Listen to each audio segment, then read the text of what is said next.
PT Unilever Indonesia Tbk menyepakati penjualan bisnis teh Sariwangi kepada PT Saforia Kreasi Rasa.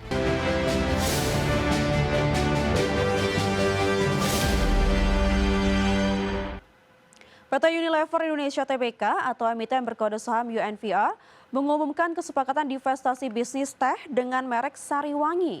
Bisnis tersebut dijual kepada perusahaan FMCG lokal PT Saforia Kreasi Rasa dengan nilai transaksi 1,5 triliun rupiah.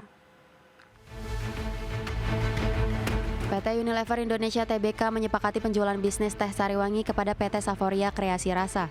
Divestasi dilakukan melalui penandatanganan perjanjian pengalihan bisnis atau Business Transfer Agreement. Corporate Secretary Unilever Indonesia Pat Westiana Kristanti menyampaikan perjanjian telah ditandatangani pada 6 Januari 2026.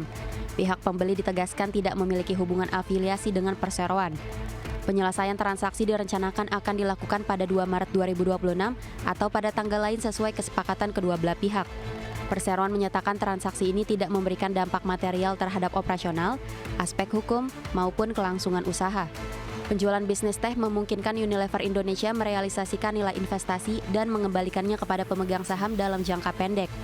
Langkah ini sekaligus mempertajam fokus perseroan pada bisnis inti dengan potensi pertumbuhan lebih tinggi. Presiden Direktur Unilever Indonesia menyatakan transaksi ini akan memperkuat posisi bisnis Sariwangi untuk fase pertumbuhan berikutnya. Sebagai informasi, Unilever Indonesia mengakuisisi Sariwangi pada 1989 dan dikenal sebagai pelopor teh celup di Indonesia. Tim Liputan IDX Channel. PT Medco Energi Internasional Tbk memberikan dukungan modal kepada sejumlah anak usahanya dengan total nilai 2,42 miliar rupiah. Langkah ini dilakukan untuk menunjang efisiensi dan kelancaran operasional bisnis hingga akhir 2026.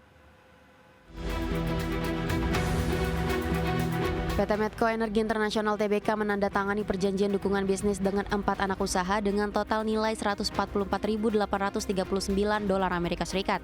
Berdasarkan keterbukaan informasi, perjanjian dilakukan dengan PT Mitra Energi Pelayaran, PT Satria Raksa Bumi Nusa, PT Expand Petrogras Intranusa, serta PT Mitra Energi Gas Sumatera. Seluruh entitas tersebut merupakan anak usaha yang sahamnya dimiliki secara tidak langsung oleh Medco. Melalui perjanjian ini, Medco menyediakan fasilitas teknologi informasi yang telah digunakan oleh induk usaha. Fasilitas tersebut mencakup layanan internet, akses VPN, sistem SAP, hingga Business Process Management atau BPM. Dukungan ini bertujuan agar anak usaha dapat menjalankan operasional secara lebih ekonomis dan efisien.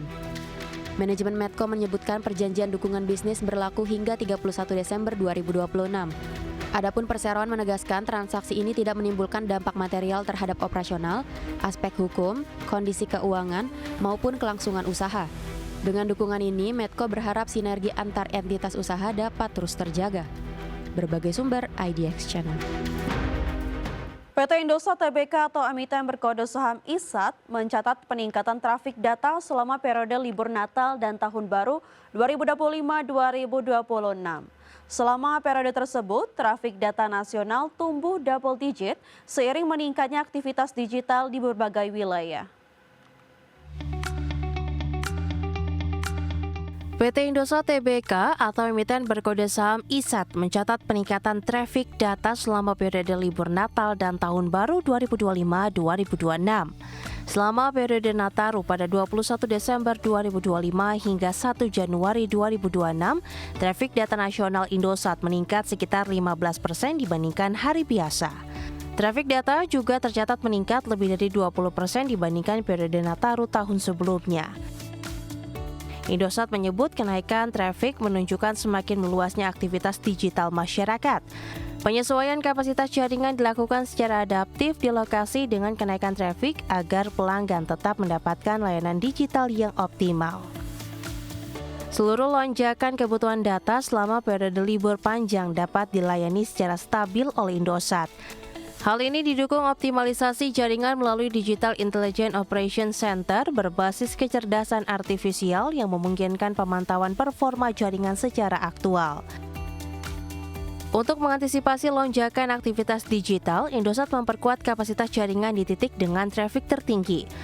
Penguatan dilakukan diantaranya di Bogor, Sukabumi, Tangerang, Garut, Bandung, Klaten, Denpasar, Tabanan, Lampung Selatan, Lampung Tengah, Banyuasin, Kota Waringin Timur, Kota Waringin Barat, Sanggau, Goa, Maros, dan Bulukumba.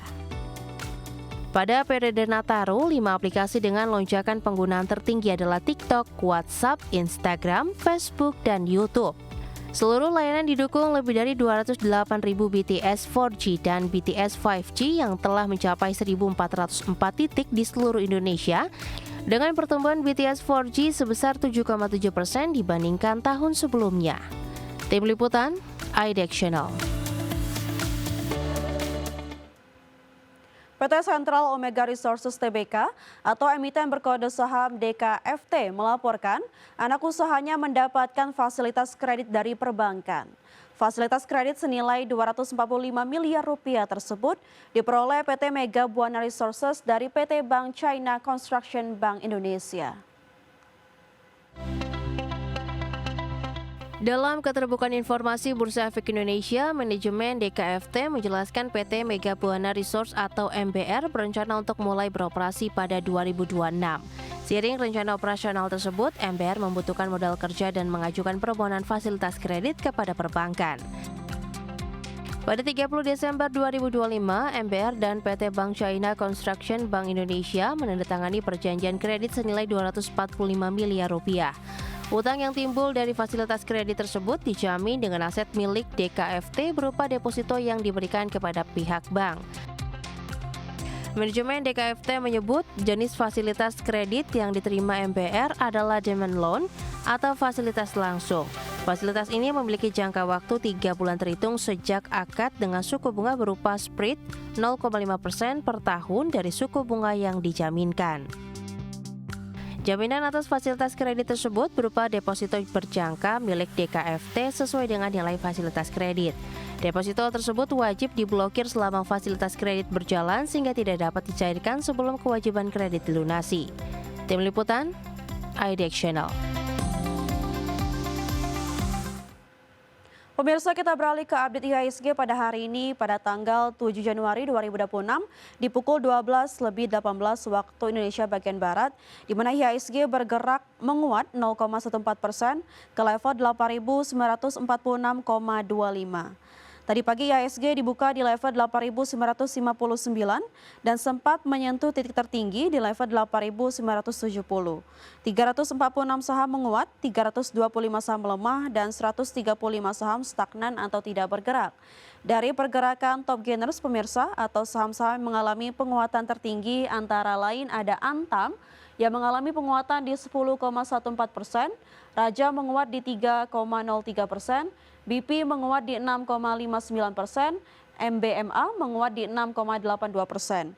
Dari pergerakan top losers pemirsa, ada Medco yang melemah di 2,33%, TPIA melemah di 1,77%, LIT melemah di 2,73%, BBKP melemah di 2,25%. Sementara dari pergerakan sektoral pemirsa, barang baku menguat di 2,16%, industri menguat di 2,12%, sementara transportasi dan logistik melemah di 0,68%, dan juga konsumsi primer melemah di 0,42%.